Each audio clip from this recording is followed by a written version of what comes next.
पीठ का दर्द यानी बैक पे कहीं ना कहीं आपके जो रोजमर्रा का जीवन है उस पर असर डालता है। बात तो सही है। आपकी स्पाइन की मोबिलिटी को कम कर देता है। आपका जो वर्किंग पोटेंशियल है आप उसे 100% तक यूज नहीं कर पाते, नहीं, क्योंकि आप लंबे समय तक ठीक से बैठने में असमर्थ रहते हैं। आप ठीक से बैठ ही नहीं पाते। जब आप ठीक से बैठ ही नहीं पाएंगे लंबे समय तक तो आप काम कैसे करेंगे? या फिर कोई ऐसा काम है जिसमें आपको मूवमेंट की ज़रूरत है और आपकी पीठ दर्द कर रही है तो वो मूवमेंट रिस्ट्रिक्टेड हो जाता है। आप वो काम ठीक से परफॉर्म नहीं कर पाते। जो स्टेमिना आपका आना चाहिए वो नहीं आ पाता। इसलिए ये बहुत ज़रूरी है कि आपकी पीठ, आपकी स्पाइन पेन फ्री रहे। अब ये कैसे होगा? उसके लिए आज आपको हम 3 एक्सरसाइजेज बताएंगे जिन्हें करने से आप इंस्टेंटली अपने इस बैक पेन को दूर कर सकते हैं। बदल बाय बाय बाय मेरा भाई। इसलिए आज के इस वीडियो को अंत तक ध्यान से देखेंगे। आप चाहें तो साथ में एक्सरसाइज परफॉर्म कर सकते हैं, वीडियो को पॉज करके। साथ में लास्ट में एक बोनस एक्सरसाइज आपके लिए और रहेगी, मजे आए। जिसे करने से आपको बहुत ही सूदिंग इफेक्ट मिलेगा। आपकी बैक अच्छे से रिलैक्स हो जाएगी। चलिए अब आगे बढ़ते हैं। चैनल को सब्सक्राइब कर लीजिए। मैं हूं आपका physiotherapist nutritionist doctor Abhinav Chaturvedi, Rooprani health care, Shastram road, Agra से। सबसे पहली एक्सरसाइज जो आप अपनी स्पाइन को रिलैक्स करने के लिए कर सकते हैं, अपनी पीठ को रिलैक्स करने के लिए कर सकते हैं, वो टारगेट करेगी आपके अपर थोरेक्स और नेक के रीजन को। क्योंकि कई बार क्या होता है, जब आप लंबे समय तक बैठते हैं आपकी मसल्स वीक हो जाती हैं तो आप ग्रुपिंग पोजीशन में ऐसे आ जाते हैं, आप आगे को झुक जाते हैं। ऐसे में आपकी मांसपेशियां खिंचने लगती हैं और टाइट हो जाती हैं। इन्हें रिलैक्स करने के लिए, इनको इंस्टेंटली रिलैक्स करने के लिए आपको अपना पोस्चर ठीक करना चाहिए कुछ ऐसे। अब आप इस तरह से तो ठीक से कभी कभार नहीं कर पाएंगे क्योंकि ये पेन करेगा। इसे ठीक करने के लिए आप क्या कर सकते हैं जानते हैं। आपको इस तरह का टॉवल रोल लेना है। उस टॉवल रोल को इस तरह से प्लेस कर लीजिए कि जब आप लेटें तो ये टॉवल रोल आपके अपर थोरेक्स या कहें तो जो शोल्डर ब्लेड हैं, जो आपकी पीठ पे दोनों हड्डियां होती हैं शोल्डर ब्लेड की, इसके आसपास आए, इस रीजन में आ जाए। तब आप इस पर लेटेंगे तो आपका नेक भी पीछे जाएगा और आप अपनी अपर बैक को रिलैक्स कर सकेंगे। एक बार देखिएगा। हाँ, स्टार्टिंग में आप सिंगल रोल से शुरू करेंगे और धीमे धीमे इसकी आप हाइट बढ़ाएंगे। तो पहले हम एक रोल से करते हैं। देखिएगा, आराम से हम लेटेंगे इसके ऊपर कुछ इस प्रकार से। ये देखिए, इस तरह से शोल्डर्स ब्रॉड हो गए, नीचे चले गए। मिड बैक या अपर बैक जो हमारी है, खासकर अपर बैक, वो रिलैक्स हो गई। ऐसे में आपकी जो मसल्स पे एक टेंशन आ गया था वो रिलीव हो जाएगा और आपकी मसल में एक सूदिंग रिलैक्सिंग इफेक्ट आएगा। इससे आप आराम से 10 से 15 मिनट लेटिए। स्टार्टिंग में सुबह शाम करिए। जब मसल्स में रिलीफ आ जाए तो शाम को ऑफिस से घर जाने के बाद एक बार इस मनूवर को परफॉर्म करिए। इससे आपकी मसल्स रिलैक्स होंगी, बैक की, आपको अच्छा फील होगा। अब ये तो बात हो गई इनिशियल फेज़ की कि आपने स्टार्टिंग में ऐसे किया। थोड़े समय बाद आप क्या करिए, आप एक रोल को बढ़ा दीजिए। आप एक और रोल रखिए। अब ये 2 रोल हो गए। इसके बाद आप आराम से लेटिए इसके ऊपर और अब देखिए, जब हम ऐसे लेटेंगे तो सर पूरा पीछे चला गया। अच्छा, आप इसको परफॉर्म ऐसे भी कर सकते हैं कि आप बेड के एज पे जाके लेटेंगे तब भी आपका सिर फॉल करेगा पीछे। पर यहाँ हमें अपर बैक को टारगेट करना है जहाँ हमारे शोल्डर ब्लेड होता है, तो इसलिए हम यहाँ बेड पे इस तरह से इसे परफॉर्म कर रहे हैं। और ब्रीदिंग को नॉर्मल कर दीजिए। आप सांस आराम से लेंगे, इस प्रकार से लेट जाइए। हाय हाय, इतना सुकून। आशा करते हैं आपको ये मनूवर समझ आया होगा। ये एक स्ट्रेचिंग एक्सरसाइज है, आपको समझ आई होगी। अब वीडियो को पॉज करिएगा, इस एक्सरसाइज को परफॉर्म करिए और साथ में अपने इस वीडियो को लाइक करते चलिए। जो नेक्स्ट एक्सरसाइज आपको परफॉर्म करनी है वो भी लाइंग में होनी है। इन टॉवल रोल को चलिए हटा देते हैं। आप बेड पे लेट जाइए सीधा, कुछ इस प्रकार से करवट से लेट के फिर सीधे हो जाएंगे। इसके बाद अपने हाथों को खोल दीजिए साइडवेज, दोनों पैरों को मोड़ के रखिए। नेक राइट साइड जाएगा, नीज लेफ्ट साइड जाएंगे। ये ट्विस्ट हमने पहले भी आपको बताया है कई बार। ये एक्सरसाइज टारगेट करेगी आपकी पूरी स्पाइन को, स्पेशली मिड स्पाइन जो आपकी है उसे टारगेट करेगी और आपकी जो स्पाइन की जो साइड की मसल्स हैं, जो साइड फ्लेक्सर्स हैं, उन्हें टारगेट करेगी। देखिए, आपको अगर कोई दुविधा है इस एक्सरसाइज में तो कमेंट बॉक्स में हमें अपना कमेंट अभी पोस्ट कर दीजिए। अब समझते हैं आपकी लोअर बैक में जो मसल्स हैं, लोअर स्पाइन की जो मसल्स हैं, उन्हें कैसे रिलैक्स करेंगे। उनमें जब भी कभी टाइटनेस आती है तो आपकी कमर दुखती है और कई बार इस वजह से इतना दबाव बढ़ जाता है आपकी लोअर स्पाइन पर कि आपकी कमर की नर्व दबने लगती है, पैर तक झंझनाहट भी जाने लगती है। तो केवल मसल्स को रिलैक्स करके भी आप अपनी नर्व्स को रिलीज़ कर सकते हैं और उस झंझनाहट से बच सकते हैं जो आपकी कमर से और पैर तक जाती है। कैसे करेंगे? इसके लिए बहुत एक सिंपल एक्सरसाइज है, हमने पहले भी कई वीडियोज़ में आपको बताई है। इसे बोलते हैं नी टू चेस्ट। सिंगल लेग भी कर सकते हैं। अगर आपकी स्पाइन में आपकी कोई डिस्कम्प्रेशन या बल्ज नहीं है तो आप दोनों पैर से भी कर सकते हैं। चलिए सीखते हैं कि कैसे ये एक्सरसाइज परफॉर्म करनी है। बेड पे लेट जी करवट से, फिर सीधे हो जाइए। आपको आराम से सीधा लेट जाना है। इसके बाद आपको एक पैर को बेंड करना है। अब जिन लोगों के घुटने में दर्द नहीं है या गठिया नहीं है, वो घुटने के ऊपर से लॉक बनाइए और पैर को अपनी तरफ खींचिए, जितना अच्छे से आप खींच सकते हैं। अगर घुटने में दर्द है तो आप अंदर से लॉक बनाएंगे। आर्थराइटिस जिन लोगों को नी में है वो इस प्रकार से लॉक बनाएं और छोड़ दें।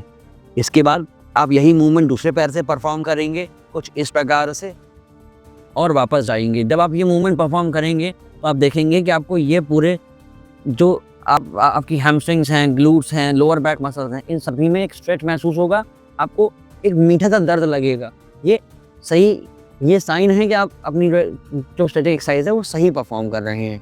अब जिस व्यक्ति को डिस्क बल्ज नहीं है, कोई हर्निएशन या कोई प्रोलैप्स नहीं है डिस्क का, वो ये एक्सरसाइज दोनों पैर से परफॉर्म कर सकते हैं। खाली मसल टाइट है, दोनों पैरों को एक साथ लाइए, हाथों का लॉक बनाकर अपनी तरफ खींचिए। अगर सर्वाइकल भी नहीं है तो अपने सिर को आप उठा सकते हैं। ये एक्सरसाइज आपको परफॉर्म करनी है 10 सेकंड के होल्ड के साथ लगभग 10 बार, सुबह में और शाम में। हो सके आपको अगर दोपहर में समय मिलता है तो दोपहर में भी इसको परफॉर्म कर लीजिए। इससे आपकी मसल्स रिलैक्स होती चली जाएंगी, आपको आराम मिल जाएगा। Still if you are facing any kind of problem तो आप 1-to-1 कंसल्टेशन के लिए हमसे अपॉइंटमेंट ले सकते हैं। इसके लिए आपको नीचे दिए गए नंबर्स पे कॉल करना है। समय का ध्यान रखेंगे, केवल सुबह 8 से शाम के 8 बजे के बीच में, मंडे टू सैटरडे, संडे का ऑफ रहता है। अब आपको बैक पेन क्यों होता है, ये कारण जानना आपके लिए बहुत ज़रूरी है, क्योंकि जब आप इन कारणों को ध्यान रखेंगे, इनसे बचाव करेंगे, तब आपको इन एक्सरसाइज की ज़रूरत ही नहीं पड़ेगी। आप अपनी बैक को स्वस्थ रख सकेंगे। सबसे पहली जो वजह है आपके बैक पेन होने की, वो आपका गलत पोस्चर। आप जब लंबे समय तक बैठते हैं तो ये जाहिर सी बात है कि आपको थकान होगी, जिस वजह से आपकी पीठ दुखने लगेगी, मांसपेशियां कमज़ोर हैं तो आप झुकने लगोगे। तो पहला तो अपना पोस्चर ठीक रखना है। इसके लिए एक सिंपल सी चीज़ है, लंबे समय तक बैठने की जो टाइमिंग है उसे ब्रेक कर दीजिए। कुछ देर बैठिए, एक वॉक करके आइए, फिर बैठे काम करने लगिए। दूसरा, आपका जो पोजीशन है टेबल की, चेयर की, वो ठीक करिए। बहुत ज़्यादा आगे झुककर काम नहीं करिए, ठीक से बैठिए। कोशिश करिए कंप्यूटर को, किसी बुक को, सब चीज़ों को अपने पास लेकर आएँ, जिससे आपको ज़्यादा आगे झुककर काम नहीं करना पड़े, नेक की बेंडिंग ना हो। सेलफोन यूज़ करते हैं तो प्रॉपर सामने रख के यूज़ करिए, जिससे आपको झुकना ना पड़े, क्योंकि अगर आप अपना नेक बेंड करेंगे तो जाहिर सी बात है आपकी लोअर बैक, मिड बैक भी बेंड हो जाएगी। तो फ़ोन को सामने रखिए और फिर यूज़ करिए, इससे आपको झुकना नहीं पड़ेगा, आपका नेक स्ट्रेट रहेगा। नेक्स्ट, आप कहीं लंबा ट्रैवल कर रहे हैं या आपको लंबा देर तक बैठना है तो अपनी पीठ के पीछे कोई सपोर्ट लगा कर रखिए, कोई लंबर बेल्ट का प्रयोग करिए, जिससे आपकी पीठ पे दर्द ना होने पाए। और अपने वजन को रखिए नियंत्रण में, क्योंकि आपका अगर वजन बढ़ेगा तो आपकी स्पाइन पे लोड पड़ेगा। तो स्पाइन के लोड को बचाने के लिए क्या करना है, इसके लिए ये रहा वीडियो आई कार्ड में। इस वीडियो को फिनिश करने के बाद आप ये वीडियो जाकर देखेंगे और समझेंगे कि कैसे अपने वजन को कंट्रोल रखना है और कम कर लेना है। तो ये चीज़ों का ध्यान रखिए। आशा करते हैं आपको समस्याएं नहीं होंगी, और फिर भी आपको अगर समस्याएं होती हैं तो अपने डॉक्टर से कंसल्ट अवश्य करिए। पेन को बढ़ने मत दीजिए, इतना ना बढ़ने दें कि आपका ट्रीटमेंट होने में ही समस्या आ जाए। अगर 3 से 5 दिन का दर्द है, ठीक है, अगर उससे ज़्यादा पेन रहता है तो अपने फिजिशियन से, अपने अच्छे एक फिजियोथेरेपिस्ट से कंसल्ट करिए, जिससे कि आप अपनी समस्याओं से छुटकारा पा सकें, स्वस्थ रह सकें। क्योंकि आपकी पीठ आपकी बॉडी का एक बहुत ही इंटीग्रल पार्ट है। अगर पीठ सही रहेगी, रीढ़ की हड्डी सही रहेंगी, तो आपको काम करने में कष्ट नहीं होगा। क्योंकि जब भी दर्द होता है सारा ध्यान पीठ की तरफ और खासकर उस पेन की तरफ जाके कंसंट्रेट हो जाता है, तब आप ठीक से काम नहीं कर सकते, कुछ भी नहीं कर सकते। इसलिए हेल्दी रहना आपके लिए बहुत आवश्यक है। आप हेल्दी रहेंगे तभी चीज़ें अच्छे से हो पाएंगी। अब रही आपकी वो बोनस एक्सरसाइज जिसके बारे में हम बात कर रहे थे, जिसे करने से आपकी स्पाइन की हेल्थ अच्छी रह सकती है, आप हेल्दी रह सकते हैं। कैसे? आपको अगेन टॉवल रोल का यूज़ करना है। ये टॉवल रोल आप लगाएंगे अपनी लोअर बैक के नीचे जब आप सीधा लेटेंगे। कैसे? हमने टॉवल रोल को रखा यहाँ पर, अब हम इसके ऊपर लेट जाएंगे, करवट से लेटिए और सीधे हो जाइए। इस प्रकार से आप वो बल्ज रिक्रिएट कर रहे हैं जो आपकी स्पाइन में ऑलरेडी रहता है, या कहे तो लोअर स्पाइन में एक लॉर्डोटिक कर्व रहता है, उसको आप रिक्रिएट कर रहे हैं। जब ये कर्व रिक्रिएट होगा तो जो मसल्स हैं लोअर स्पाइन की वो रिलैक्स होंगी। आपका जो पेन है, जिसके लिए आपने अभी एक स्ट्रेचिंग एक्सरसाइज भी करी थी, वो पेन दूर हो जाएगा। ये तो बात हो गई स्पाइन लेट कर आप अपनी लोअर स्पाइन की मसल को रिलैक्स कैसे कर सकते हैं। एक्सरसाइज अच्छी लग रही हो तो इस वीडियो को शेयर अवश्य कर दीजिएगा।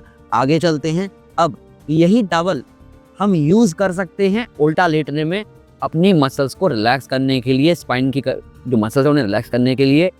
कैसे? अब आपको ये टॉवल रखनी है अपने वेस्ट के नीचे, उस पर लेट जाना है। किस प्रकार से? ये टॉवल रोल रखा हुआ है, थोड़ा इसको ऐसे रख देते हैं। अब इस पर आप इस प्रकार से लेट जाइए। अब देख रहे हैं मेरी स्पाइन में यहाँ हिप पोर्शन में एक बल जा रहा है। अगर आपको लगता है कि ये नाकाफ़ी है तो उठिए, आप एक टॉवल और लगा दीजिए इस प्रकार से, और अब इसके ऊपर लेट जाइए। इस प्रकार से जब आप लेट जाएंगे तो आपकी स्पाइन में एक रिलैक्सेशन आएगा, क्योंकि आपकी जो बैक मसल्स हैं वो रिलैक्स हो रही हैं। ऐसे यहाँ पर आपके हिप में एंगल क्रिएट होगा, थोड़ा फ्लेक्शन पोजीशन में आपका हिप रहेगा। 10 से 15 मिनट के लिए आप ये टॉवल को लगाकर लेटेंगे तो आपको धीमे धीमे आपकी मसल्स में रिलैक्सेशन आने लगेगा। साथ में एक चीज़ बहुत आवश्यक है, आप जब भी ये स्टैटिक एक्सरसाइज परफॉर्म करें, ये रिलैक्सिंग टेक्निक्स यूज़ करें, उससे पहले थोड़ी थर्मोथेरेपी का सहारा लें। अपनी पीठ की थोड़ी सी सिकाई अवश्य कर लें, जिससे कि आपके पर्टिकुलर मसल का ब्लड सर्कुलेशन बढ़ जाए, वहाँ न्यूट्रिशन की जो क्वांटिटी है वो बढ़ जाए, तो आपका जो इफेक्ट है इन एक्सरसाइज का वो मल्टी टाइम्स बढ़ जाएगा। तो पहले सिकाई करें, फिर इन एक्सरसाइज को परफॉर्म करें। और हाँ, कभी भी ओवर ना करें एक्सरसाइजेस को, बेहतर रहेगा अपने किसी अच्छे फिजियोथेरेपिस्ट को कंसल्ट अवश्य से करें। ये ध्यान रखें इन बातों का। आशा करते हैं आपको आज का सेशन समझ आया होगा, आप इस पर अमल भी करेंगे, साथ में अपने चैनल को सब्सक्राइब कर लेंगे, क्योंकि ऐसा कंटेंट आपके लिए और भी वेट कर रहा है जो आप तक पहुँचना चाहिए। ऐसे ही आप हंसते रहिए, मुस्कुराते रहिए, अपने ज्ञान को बढ़ाते रहिए, क्योंकि जब आप रहेंगे हेल्दी तभी रहेगा ये हेल्दी भारत। आपकी पीठ में हो रहा है दर्द, आपकी गर्दन आगे झुकती जा रही है, गर्दन में हम्प बन गया है, कुबर सा निकल आया है, बहुत उठा दिखता है, जो बहुत ही परेशान करता है, खराब दिखता है, उसे कैसे कम कर सकते हैं, राइट वाला वीडियो जाकर देख लीजिए। और कभी कभार पीठ में दर्द या हड्डियों में दर्द कैल्शियम की कमी की वजह से भी होता है। ऐसा कौन सा दूध है जिसमें कैल्शियम सबसे ज़्यादा है, आप उसका यूज़ कर सकते हैं, पी सकते हैं, वो इस लेफ्ट वाली वीडियो में आपको मालूम पड़ेगा, जाकर इन्हें अभी देख लीजिए। धन्यवाद।